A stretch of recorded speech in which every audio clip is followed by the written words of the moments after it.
fury that Meghan Markle continues to use her royal title, which is in... He is frightened. I mean, he can be very angry with her, but then there are times when she really lets go. I don't believe that that's her voice, on the grounds that every photograph we've seen of the alleged... Something in that clip didn't just feel off, it felt constructed, like a moment that wanted to pass as natural but carried the weight of intention in every second. Meghan Markle presented what looked like a harmless, almost intimate glimpse into her life, a kitchen, a child's voice, a soft domestic scene designed to calm critics and humanize her image. But instead of quieting the noise, it triggered something much bigger, because the voice people heard didn't behave like a child's voice. It didn't stumble, it didn't wander, it didn't carry that unpredictable rhythm every parent instantly recognizes. It was clear, controlled, almost practiced. And that's where the whisper started turning into something sharper. And then came the shift that nobody expected. Because this wasn't coming from distant critics or anonymous online accounts, it came from inside the family. Samantha Markle didn't hesitate. She didn't soften it. She didn't hide behind speculation. She said it directly. She doesn't recognize that voice. Not the tone, not the presence, not anything about it. And suddenly this wasn't about a strange clip anymore. It became something deeper, something that had been building quietly for years, now pushed into the spotlight by a few seconds of audio that refused to behave the way it should. The reaction online split instantly. Some defended it, saying children develop differently, that a few seconds can't define anything. And yes, on the surface, that argument sounds reasonable. But then you have people like Angela Levin, someone who has studied the royal family closely for years, stepping in and saying something far less forgiving. 3-year-olds sound like children. That's not subjective. That's not open for interpretation. And what was heard in that clip didn't match that reality, not even slightly. And once that doubt enters, it doesn't stay contained, it spreads, it connects, it starts attaching itself to everything else. I don't believe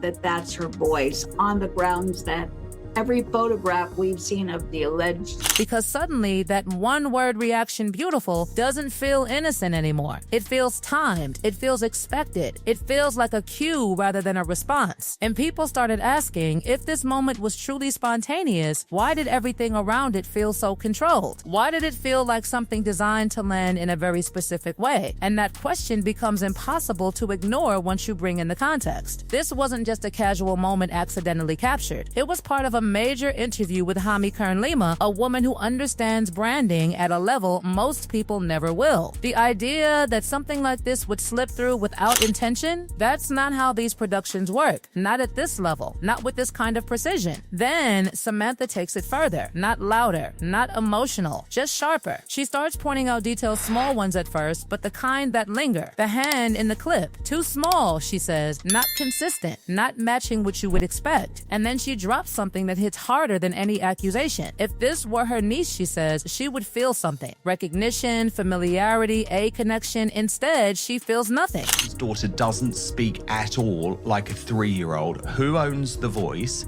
It will show up much better. And that's where the conversation stops being about one clip. Because once you start looking, really looking, the pattern doesn't stay isolated. It expands. It reaches back into years of carefully released images, rare appearances, controlled glimpses of the Sussex children. And when those images are placed side by side, something unsettling begins to emerge. The hair changes. The features shift. The consistency, the one thing that should anchor everything, just isn't there. Samantha has been saying this for a long time. Not vaguely, not indirectly. She describes looking at one image and seeing blonde hair, then another showing bright red curls, then another that doesn't quite match either. And it's not the kind of variation you blame on lighting or angles. It's the kind that makes you stop and question whether you're even looking at the same child. And then there's Thomas Markle, a man who has lived long enough to know his own family, who has survived health scares that should have brought reconciliation, who still hasn't received so much as a call. He says he cannot identify his own grandchildren from these images, not because he doesn't want to, but because there is nothing consistent enough to recognize. Now, there is an explanation that tries to soften all of this. Privacy, protection, a deliberate effort to shield the children from the same exposure that damaged Prince Harry growing up. And on its own, that argument holds weight. It makes sense. It feels responsible. But the problem is, it doesn't stay consistent.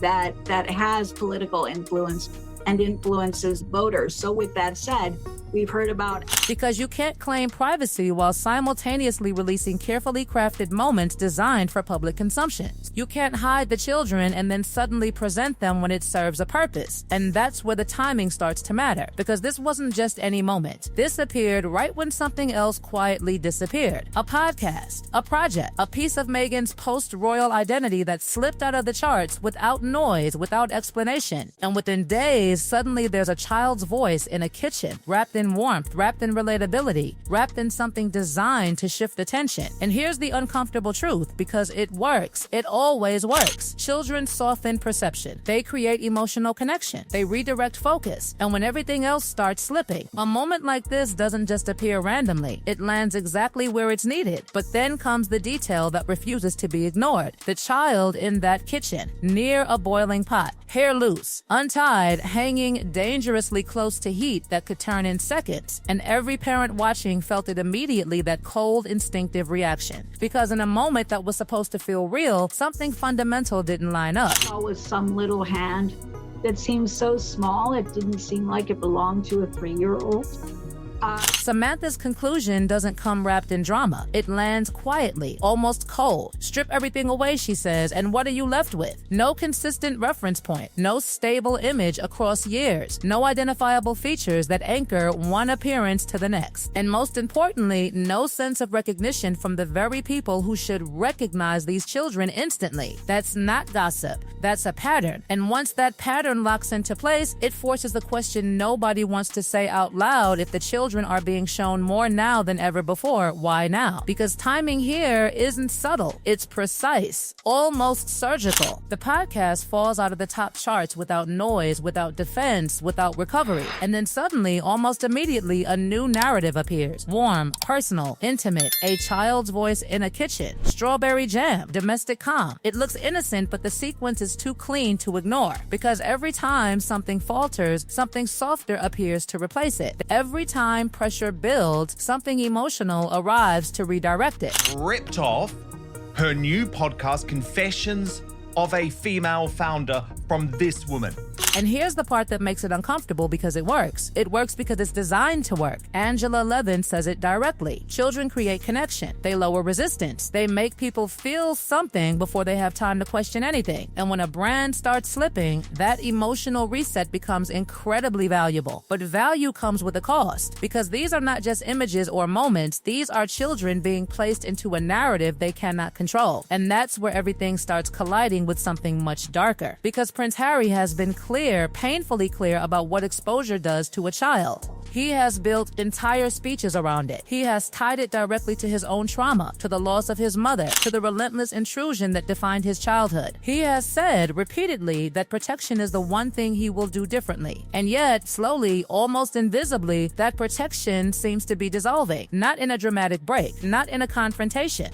Just piece by piece, moment by moment, until suddenly the line he drew doesn't seem to exist anymore. And what does that say about who is actually in control? Because ignoring a principle that has been publicly declared so many times doesn't happen by accident. It happens because someone somewhere has decided that something else matters more. And then, just when the conversation feels like it can't stretch any further, something else appears. Not loud, not announced, just sitting quietly in the background, a gift basket. Ordinary at first glance. Easy to miss. But for those who paused, for those who looked closely, 3 letters sat there in plain view.